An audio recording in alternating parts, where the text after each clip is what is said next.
ఈ వేదనకరమైన స్థలం. అగ్ని ఆరదు, పురుగు చావదు, యుగ యుగాలు అల్లాడిపోవాలి. ఈ స్థలానికి ఎవరు వెళ్తారు అంటే పాపులు.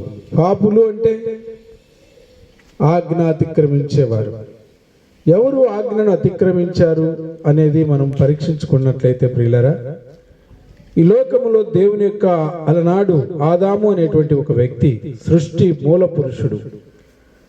దేవుడు మట్టిని బొమ్మగా చేసి జీవం పోసి తన స్వరూపములో తన పోలికలో చేసుకున్న మానవుడు దేవుడు చెప్పిన ఆజ్ఞను అతిక్రమించటం ద్వారా, అవిధేయత చూపటం ద్వారా పాపంలో పడిపోయాడు. ఆయన నుంచి వచ్చిన సంతతి అంతా కూడా పాపంలోనే పడిపోయింది. ఈ పాపమునకు శిక్ష దేవునికి దూరం అయిపోయాడు.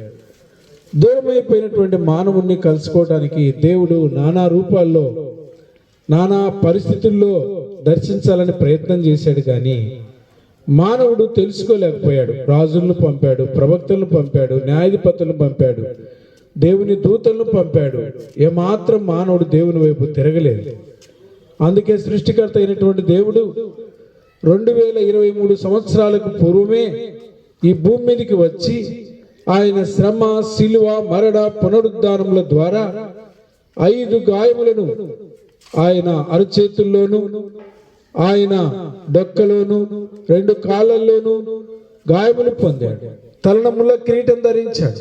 కోడా దెబ్బలతో కొట్టబడ్డాడు. వీపు నాగేటి సరవలి దున్నబడింది. రక్తము చిందించబడింది. మానవుని యొక్క పాప క్షమాపణ నిమిత్తం దేవుని వాక్యం సెలవిస్తా ఉంది.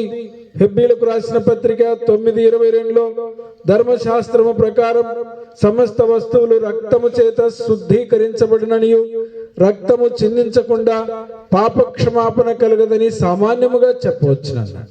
బలి పశువుగా మారిపోయాడు.